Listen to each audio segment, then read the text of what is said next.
Good evening students. जैसा कि आपको पता है, आज हर शुक्रवार के जैसे मैं अपने व्हाट्सएप उसमें ग्रुप में ऑब्जेक्शन लिस्ट डालता हूँ, ताकि जो 6 दिन की जितने भी फॉर्म्स होते हैं उनको देख लिया जाता है कि किसमें गलती है, किसमें वो नहीं है, और गलती होती है तो उनकी सूचना लिस्ट में डाल जाती है। अब कुछ लड़कियों को, कुछ स्टूडेंट्स को ये नहीं पता है कि ऑब्जेक्शन लिस्ट क्या है। कुछ ऐसे खुश हो रही है इस लिस्ट में नाम आने पर कि हमारी तो स्कॉलरशिप का फॉर्म कंप्लीट हो गया। नहीं, ऐसा नहीं है। ऑब्जेक्शन ऑब्जेक्शन का हिंदी मतलब होता है आक्षेप, और आक्षेप का मतलब होता है आपके फॉर्म में कमी। तो जिस जिस स्टूडेंट्स का इन लिस्टों में नाम आता है वो ये समझ के चले कि आपके फॉर्म अभी कंप्लीट नहीं है। आपके फॉर्म आपको दोबारा ई मित्र पे भेज दिए गए हैं ऑब्जेक्शन देके, ताकि आप अपनी एसएसओ आईडी से जो कमी है उसको पूरा करें और उनको लगा के महाविद्यालय में मेरे पास वापस भेजिए, ताकि उनको चेक करके हम आगे प्रेषित करते हैं। अगर इस लिस्ट में अगर किसी स्टूडेंट का नाम नहीं है, वो समझे आपका फॉर्म सुरक्षित है और आगे फॉरवर्ड हो गया है। कॉलेज अपने स्तर पे रखता नहीं है, कॉलेज ऑटोमेटिक फॉरवर्ड कर देता है जैसे जैसे चेक होता है। चलो, अब ये थोड़ा वीडियो आज लंबा होने वाला है। अगर आप इस वीडियो के आधार पे अपना ऑब्जेक्शन हटाते हो, जैसे मैं डॉक्यूमेंट्स बता रहा हूँ वैसे रिगार्डिंग अगर आप लगाते हो, तो 99% आपका फॉर्म ऑब्जेक्शन में नहीं आएगा। तो आप इस बात को ध्यान रखिए। मैं अभी सारी डिटेल बताऊंगा। आज थोड़ा सा वीडियो जो है वो लंबा होने वाला है, ठीक है। चलो, अब अपन बात करते हैं स्कॉलरशिप्स की। तो अपनी कॉलेज में 4 स्कॉलरशिप्स हैं राजस्थान सरकार की। एक मतलब पहली है कालीबाई भील मेधावी स्कूटी योजना। इसमें इस लड़कियों को स्कूटी दी जाती है सभी जातियों की। ईडब्ल्यूएस ईबीसी एक ही है। ओबीसी जनरल कैटेगरी और OBC general, SBC, SC, ST सबको मतलब स्कूटी दी जाती है, ठीक है।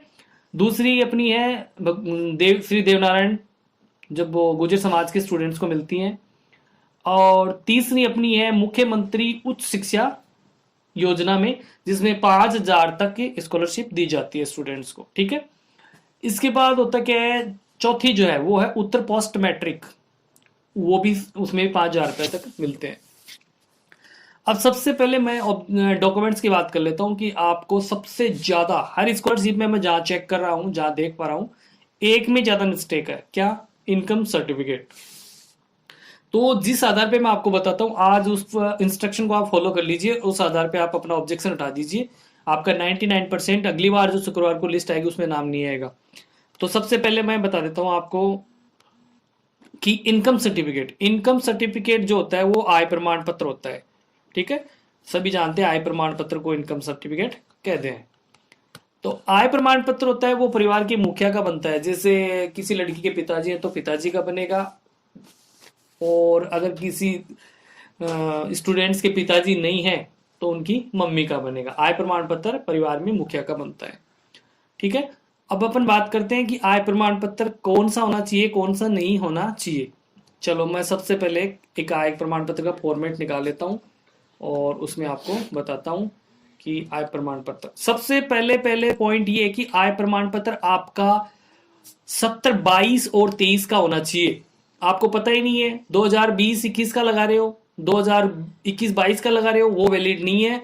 2022-23 का अगर अपन पुराना लगाएंगे तो उसमें आपको ऑब्जेक्शन आएगा आगे से कि upload new income certificate of year 2022 and 23, ठीक है। तो आप पहले से ही अपलोड नया जो है 22-23 का लगा लीजिए, ठीक है। उसमें सबसे ऊपर आता है प्रार्थी विद्यार्थी के पिताजी का नाम। जिस स्टूडेंट्स के उसके पिताजी का नाम आएगा, उसके जस्ट उसके पिताजी का नाम, मतलब उनके स्टूडेंट्स के दादाजी का नाम आ जाएगा।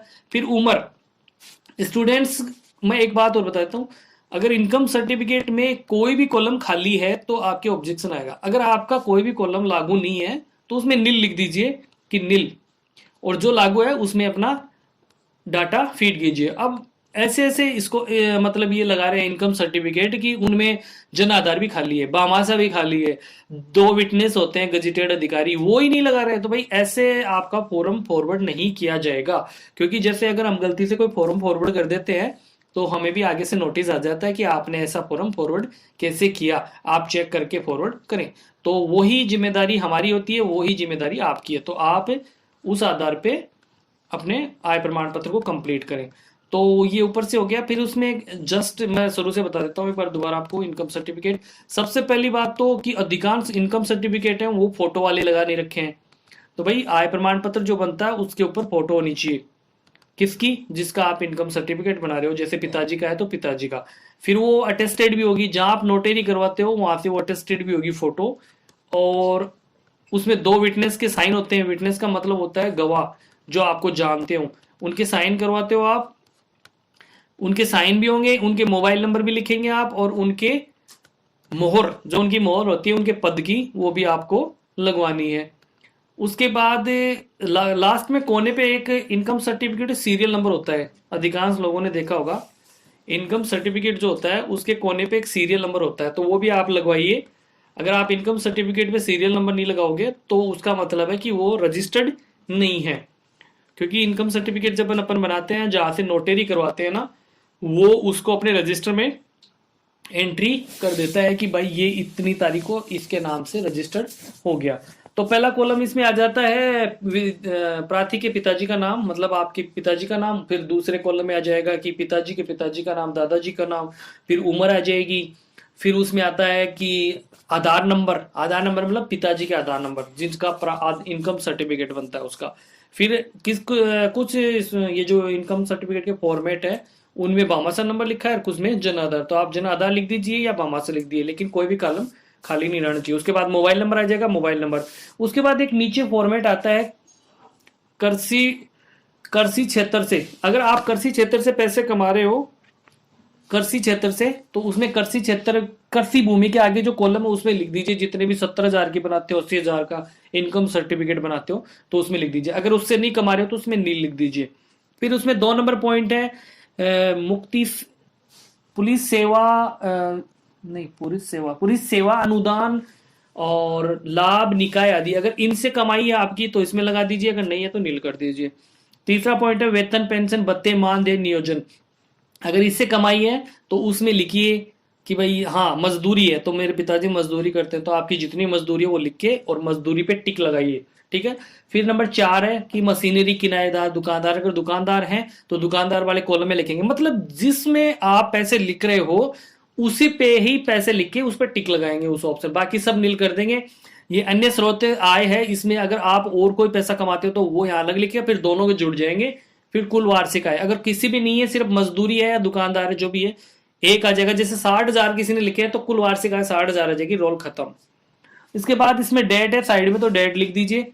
फिर इधर हस्ताक्षर है, इधर हस्ताक्षर जिसकी फोटो अटेस्टेड होती है, जिसका इनकम सर्टिफिकेट होता है उसकी फोटो लगाइए। प्रार्थी का नाम, फिर जिसका ये है तो वही सेम नाम आ जाएगा। फिर प्रार्थी संबंध, आपसे उसका क्या संबंध है, आपके चाचा या पिताजी हैं तो पिताजी का हो जाएगा। फिर आता है प्रारूप भाग 2। ऊपर वाला जो था वो प्रारूप भाग 1 था, ठीक है। और इसमें फिर वही नाम, पिताजी का नाम आ जाएंगे। ये 2 विटनेस के साइन है, यहाँ पे लिखे हैं हस्ताक्षर उत्तरदायी व्यक्ति। तो ये उन 2 व्यक्तियों से आपके साइन कराने जो गजेटेड पोस्ट पे हैं, उनके साइन कराएं जिसके पास खुद की मोहर है। मोहर लगाएंगे खुद की और दोनों अपने मोबाइल नंबर लिखेंगे, ठीक है। इसके बाद प्रारूप भाग 3। और कुछ लोग, कुछ स्टूडेंट्स ये सोचते हैं किससे कराएं, कॉलेज में कोई करता नहीं, स्कूल में कोई नहीं करता, तो जरूरी नहीं है, आप सरपंच से करा लीजिए। इसके अंदर लिखा है वार्ड मेंबर, राजकीय अधिकारिक, महापौर, नगर निगम, जितने भी इसमें नीचे लिखे आप पढ़िए और उनसे आप साइन करा सकते हैं। इसके बाद प्रारूप भाग 3। प्रारूप भाग 3 है फिर वैसा का वैसा आपको फीड करना है, जो ऊपर लिखा है वैसा का वैसा। फिर 4 नंबर प्रारूप भाग में वही करना है, अटेस्टेड नोटरी करवानी है, कोने पे सीरियल नंबर होना चाहिए, डेट होनी चाहिए, फोटो अटेस्टेड। ये होगा आपका इनकम सर्टिफिकेट। ये आय प्रमाण पत्र किस किस में चाहिएगा आपको, मुख्यमंत्री में चाहिएगा, देवनारायण में चाहिएगा और कालीबाई में, 3 में यही फॉर्मेट रहेगा, है ना। बस ये ध्यान रखना कि आय का घोषणा पत्र वो 2022-23 का होना चाहिए, ठीक है। अब कुछ स्टूडेंट्स बिना फोटो वाला लगा रहे हैं, 20-21 का लगा रहे हैं, 21-22 का लगा रहे हैं, वो वैलिड नहीं है। आय प्रमाण पत्र होता है वो 6 महीने पुराना होता है और उसी सत्र का होता है जिस सत्र में आप पढ़ रहे हो, ठीक है। कुछ ने उसमें बेरोजगारी भत्ते वाला लगा रखा है, आप लोग देखते नहीं हो, और जो आपको देते हैं वो पता नहीं कैसे किस हिसाब से देते हैं, मांगते हो आप, जाते हो वो दे देते हैं। उनको ये पूछना चाहिए कि भाई किस स्कॉलरशिप में आप काम में लोगे। अनुप्रति कोचिंग योजना की जो स्कॉलरशिप उसका आय प्रमाण पत्र लगा रहे हैं, स्कॉलरशिप फॉर्म भर रहे हैं, मुख्यमंत्री का उत्तर पोस्ट मैट्रिक का लगा रहे हैं, ऐसे नहीं चलेगा। जब तक आपका फॉर्म क्लियर नहीं होगा तब तक आपका ऑब्जेक्शन आता ही रहेगा। और अगर आपको नहीं समझ में आ रही, तो मैंने पहले भी कहा था कि अगर आपको कुछ भी नहीं समझ में आए तो आप आके मेरे से मिलिए कॉलेज में, अपने डॉक्यूमेंट्स लेके आइए, SSID पासवर्ड लेके आइए, मैं आपको समाधान बताऊंगा। ये जो आय प्रमाण पत्र था ये तीनों के लिए है। सबसे पहले मुख्यमंत्री में चल रहे थे अपन, मुख्यमंत्री में ये हो गया। इसके बाद दूसरा डॉक्यूमेंट इसमें आएगा, ओरिजिनल मार्कशीट आपके पास होनी चाहिए 12th क्लास की, ठीक है। तीसरा मूल निवास। चौथा आपके पास अध्ययनरत प्रमाण पत्र होना चाहिए, जिस संस्था से आप पढ़ रहे हैं। अध्ययनरत प्रमाण पत्र आपको ऑब्जेक्शन आ रहा है रेगुलर स्टडी सर्टिफिकेट, तो वो अध्ययनरत प्रमाण पत्र चाहिएगा। पांचवा मुख्यमंत्री के लिए शपथ पत्र, शपथ पत्र बनेगा कोर्ट से नोटरी, उसको जाके आप ये बोलना कि मुख्यमंत्री का शपथ पत्र बना दीजिए। अब अधिकांश स्टूडेंट ऐसे हैं फॉर्म लगा रहे हैं मुख्यमंत्री का और शपथ पत्र उसमें लगा रहे हैं देवनारायण का, कई लगा रहे हैं कालीबाई का। ऐसा नहीं है, जो जो स्कॉलरशिप आपकी है उसी का लगेगा, क्योंकि आपका एक एक फॉर्म चेक होके आगे जाएगा। आप ये सोचते हो कि अपन गलत भर देंगे, कोई बात नहीं, कौन चेक करेगा, दे देते हैं, तो वो नहीं होगा, ठीक है। फिर छठी 5 डॉक्यूमेंट्स हो गए। छठा आपका डॉक्यूमेंट्स आता है फीस की रसीद। फीस की रसीद ई मित्र पे जो फीस आपने जमा कराते हो फर्स्ट ईयर में वही होनी चाहिए, और उसमें बाकायदा कॉलेज का नाम होना चाहिए। अगर कॉलेज वाली नाम की नहीं है तो वो नहीं चलेगी, है ना। ये हो गया आपका इनकम टैक्स मुख्यमंत्री वाला, ठीक है। मुख्यमंत्री में मूल निवास का जो फोल्डर है उसमें लग जाएगा। अब कुछ स्टूडेंट्स ये बोल रहे हैं, बोल भी रहे हैं, कुछ आगे से टेक्निकल प्रॉब्लम आ रही है कि किसी का इनकम सर्टिफिकेट वाला जो फोल्ड ऑप्शन है वो ओपन नहीं हो रहा, तो कोई दिक्कत नहीं है। आप अपना इनकम सर्टिफिकेट जो है शपथ पत्र का जो कॉलम है जिसमें स्वयं प्रमाणित घोषणा आती है, उसमें आप 3 डॉक्यूमेंट साथ लगा दीजिए, अध्ययनरत प्रमाण पत्र, इनकम सर्टिफिकेट और शपथ पत्र, ये 3 वहां लगा दीजिए। एक आपका मूल निवास में लग जाएगा, 4 12वीं की मार्कशीट अंतिम अंक तालिका में लग जाएगी, 5 और फीस रसीद में आपका लग जाएगा क्या, फीस की रसीद 6। तो आपका मुख्यमंत्री का चैप्टर क्लोज। ये सिर्फ प्रथम वर्ष के लिए बता रहा हूँ, फर्स्ट ईयर के लिए, सेकेंड ईयर का बाद में बताएंगे, ठीक है। ये फर्स्ट ईयर का रोल खत्म। इसके बाद आता है कालीबाई। कालीबाई में 3 इंपॉर्टेंट डॉक्यूमेंट है, 3। पहला कौन सा, आय प्रमाण पत्र, वही रूल आय प्रमाण पत्र मैंने बता दिया है।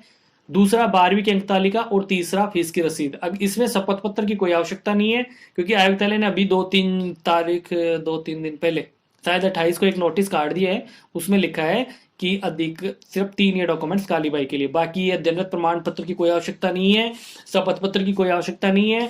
आपके पास 3 डॉक्यूमेंट्स होने चाहिए, 6 महीने पुराने से अधिकांश आपका आय प्रमाण पत्र नहीं होना चाहिए, जो मैंने अभी बता दिया है। दूसरा 12वीं की मार्कशीट जो है वो आपकी ओरिजिनल होनी चाहिए। तीसरा फीस की रसीद जो कॉलेज की नाम वाली, ये कालीबाई के लिए है। ये 3 डॉक्यूमेंट्स आपके पास हैं। अगर आगे से ऑब्जेक्शन आ रहा है तो वो किस बात का आ रहा है वो आप एक बार चेक कर लीजिएगा, कोई आपने कहीं ना कहीं गलती कर रखी है। हाँ, उसमें भी वही प्रॉब्लम है कि आय प्रमाण पत्र का कॉलम ओपन नहीं हो रहा है। तो अगर कालीबाई में भी अगर आपके पास आय प्रमाण पत्र का कॉलम ओपन नहीं हो रहा है तो आप फीस की रसीद जो लगाते हो उसी कॉलम में दोनों को एक पीडीएफ बना के लगा दीजिए। एक चीज और भी है, कुछ स्टूडेंट्स बीपीएल से आते हैं तो बीपीएल का इनकम सर्टिफिकेट नहीं लगता है, तो आप बीपीएल का कार्ड लगाएंगे, राशन कार्ड बीपीएल वाला वो लगाएंगे, ठीक है। इसके बाद तीसरी आती है अपनी देवनारायण स्कूटी योजना। देवनारायण स्कूटी योजना में अभी 29 स्टूडेंट्स के ऑब्जेक्शन है, वो ऑब्जेक्शन इसी बात के हैं, वही 6 डॉक्यूमेंट्स, इनकम सर्टिफिकेट, मूल निवास, और क्या नाम उसका 12वीं की अंक तालिका 3, फीस की रसीद 4, शपथ पत्र 5 और एक अध्ययनरत प्रमाण पत्र। ये 6 डॉक्यूमेंट्स आपको किसके लिए, देवनारायण के लिए। अब चौथी अपनी स्कॉलरशिप आती है, वो है उत्तर पोस्ट मैट्रिक।